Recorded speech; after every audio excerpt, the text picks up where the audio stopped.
So I was just going through the comics online and I found this one by DC called DC Horror, and this is issue number 1. Let's get into it. So on the first panel it says Dollhouse and Love You to Pieces. Well, there's this lady and she's like, Max, honey, you won't believe it. They had your favorite fig spread at the, and she just cuts off right there because she was coming back from the store. She had like all these groceries and she sees like a knocked over pot and like this rope leading to the room, so she knows something is wrong. Well, this lady, she's like, Max, sweetheart. She enters the room and she's like, oh my god, Max. And she sees that this sliding door is open. Well, she runs to the balcony and she looks down and she screams, no. So from there we see that Max is dead. This officer is like, great, another DOA. DOA is dead on arrival, and we see that it takes place in Gotham City. The paramedic rescue ambulance is there, and then she's like, why, Max? And then the cops are like, stay back, and she's like, leave him alone, as she's running out the apartment. And then we see that Max is like effed up, like really bad. One of the paramedics is like, ma'am, he's a goner. She's like, no, he needs me, I can help him, as one of the cops is like trying to push her back. And then she's like, I can fix him. One of the cops says, we're gonna need you to come with us so we can file a report. And then he's like, or not, as the ambulance is driving away. We see that the paramedics are having a conversation. One of them's like, oh man, I just got this dry cleaned. The other one's like, you learn that staying clean in this city is a luxury. Well, something happens. Smash! He gets hit in the chest with a sledgehammer. This lady peeks through the window from the roof. She's like, I think you look just fine.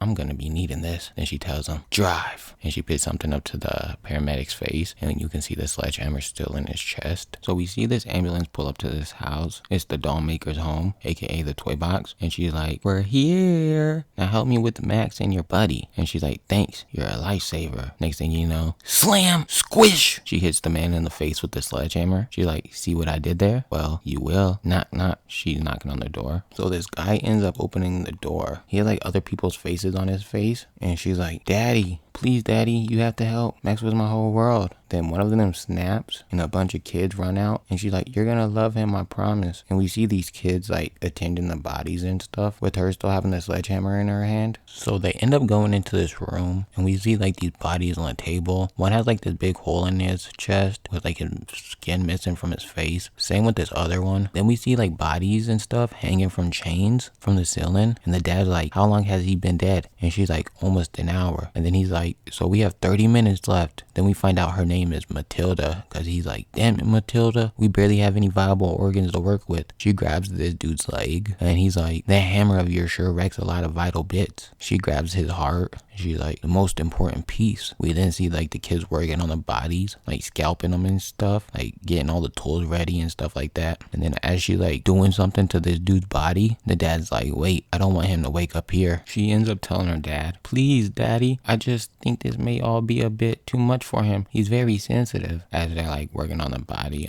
on the table, she starts to push him out, and the dad's like, you're welcome. Well, then it shows her pushing this guy in a wheelchair, and she's like, we're almost home, baby. She brings him to like this love bed, and she's like, we're so close. 3, 2, and she ends up like shocking this dude back to life. He's like, bzzz. She's like, darling. He then says, no, not here. I was for free, finally free. So the reason he had died was because he had killed himself to get away from her, because she's a crazy beep. We find out that there's other people in the room. They're like chained up. One's in the chair. One's on his knees with like something in his mouth, whatever they call those. And she's like, you think you can break up with me over your dead body? And she takes the hammer and she smashes him right in the face. Crunch. He's dead. So I'm kind of conflicted on the ending, because if that's Max, why did she bring him back to life just to kill him? It doesn't make any sense. He was better off dead the first time. Maybe she wanted the satisfactory of killing him, but even then he got what he wanted, which was death. So it doesn't really make sense. If that isn't Max, I'm okay with that ending, but if it is, then I don't know, I really don't like it. I think I'm gonna stop there with this issue,